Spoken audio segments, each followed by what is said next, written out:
The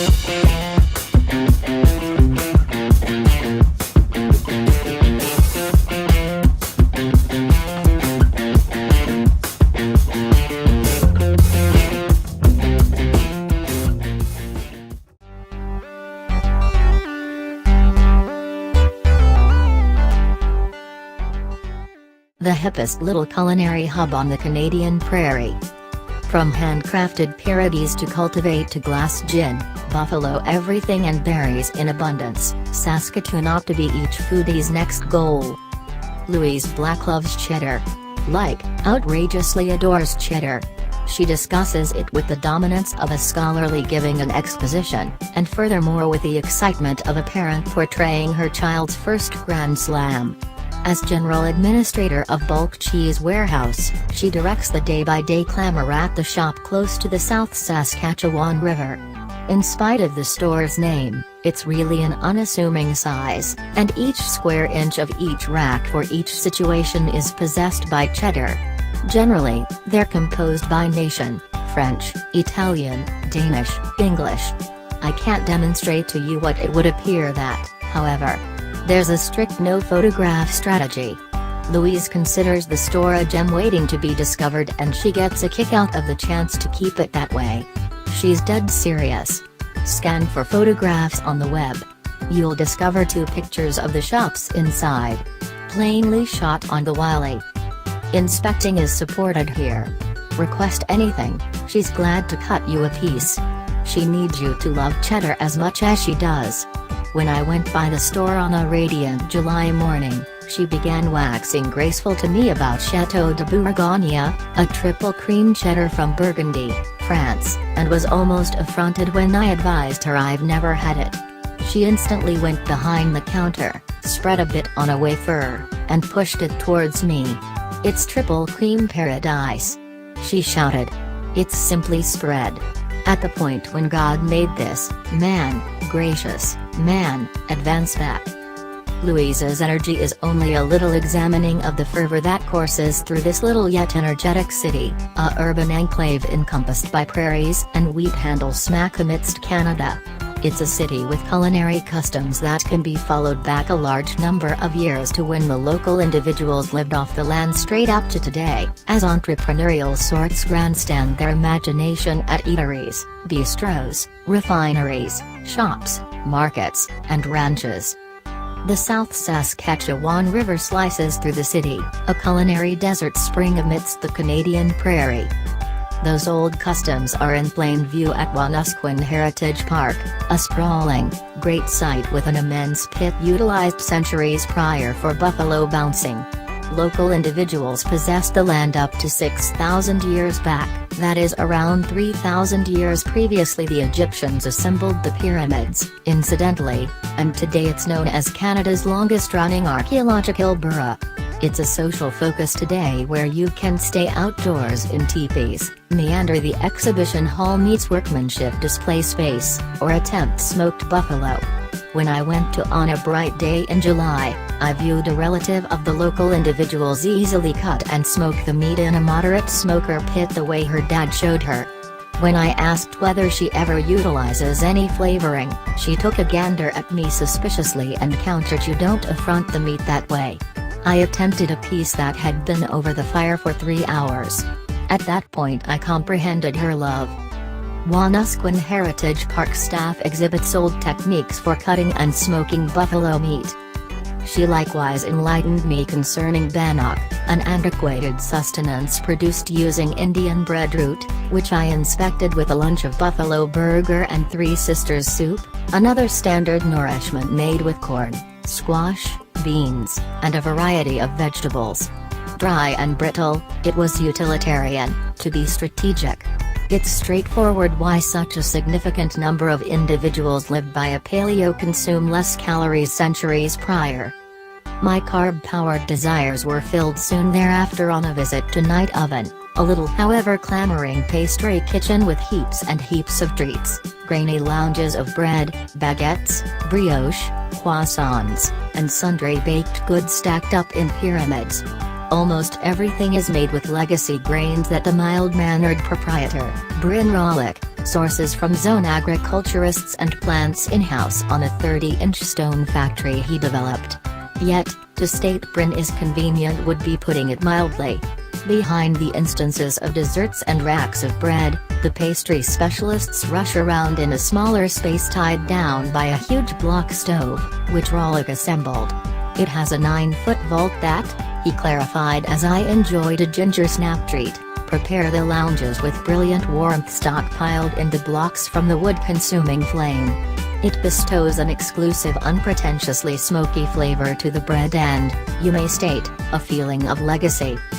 Legacy is the foundation of Bubba's home-style pierogies, a no-nonsense pierogi joint in favor of a bustling avenue. There's the alternative to arrange at the drive-thru. Or on the other hand you could eat in a little flask-like diner. The pierogies are served on styrofoam plates on plastic cafeteria plate.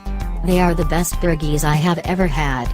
Furthermore, I originate from an Eastern European legacy. Owner Rob Engel revealed to me that he wound up fixated on the dumplings through his better half's Ukrainian family. His fixation has turned into an uncontrollably famous business.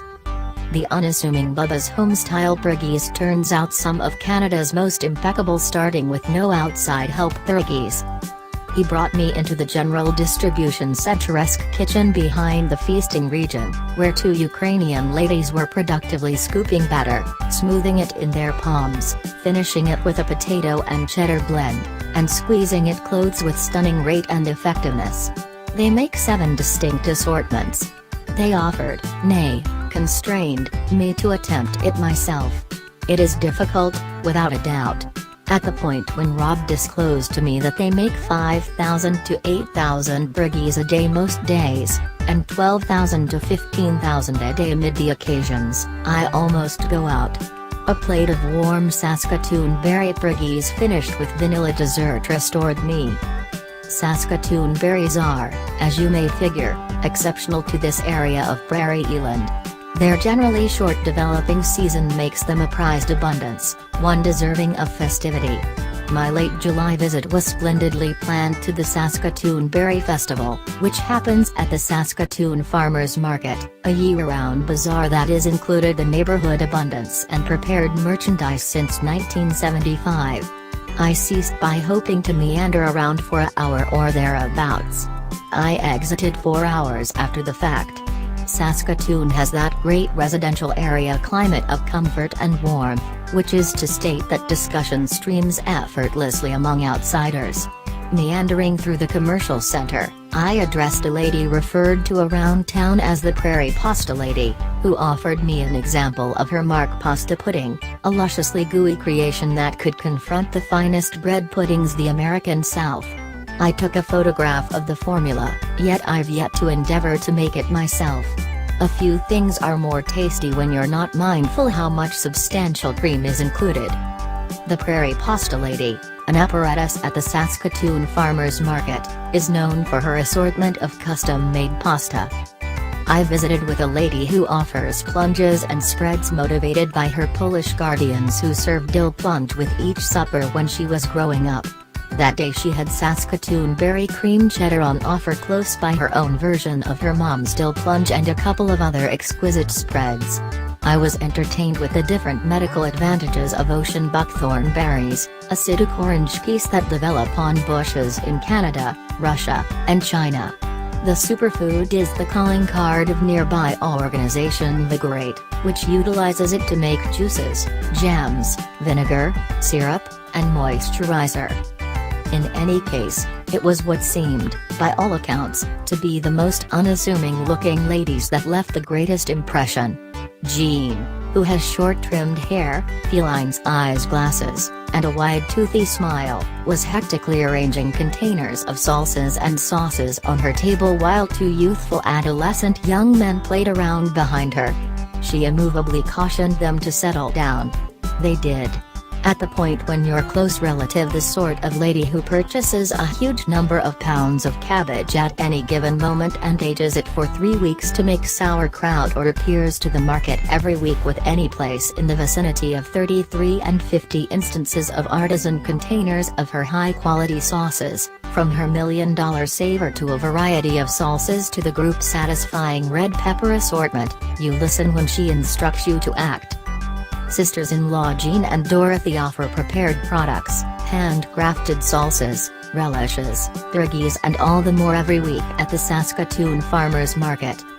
They're my nephews, I need them to learn. On the off chance that they want to win cash, they've gotta work for it, she let me know as I perused her offerings. Jean lives on a homestead where she develops sweet and grain and leafy foods. Anybody can show hard-working attitude to youngsters, she can. Jean disclosed to me that she has a PC in her home, however she hasn't utilized it in 3 years.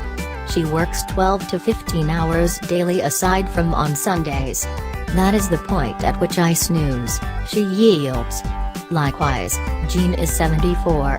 She did, in any case, work the earlier Sunday since she needed to pick 24 buckets of Saskatoon berries in a day in readiness for the end of the week's celebration. She indicated the opposite end of the table at a tall lady with high cheekbones and reddish-brown hair done up neatly. That is her significant other's sister Dorothy, a previous expert couples dancer and flight chaperone. She influenced 175 Saskatoon to berry pies during the current end of the week, preparing them 35 at once. Dorothy is 87. Jean's homestead is over an hour away, yet Black Fox Farms, which was offering gins and mixers at a table close by, sprawls out over a valley nearby the Saskatoon River. It's only a fast drive from the focal point of the city, however I would have energetically invested parcels more energy in the street to arrive. For a couple proprietors John Coate and Barb Stefanish & Coate, running the 80 section of land Cultivate is something of a homecoming. John began his cultivating profession 100 miles north, at that point moving to Mexico and after that to Chile, from where he drove to Kazakhstan. Genuine story. Thorne, interim, is an honor-winning soil researcher. Little ponder that John waxed beautiful about a head-turning cluster of subjects when he guided me and my companion over the property, the misguided judgments of natural cultivating. Reality lies someplace in the center. It's about natural cultivating, as well as using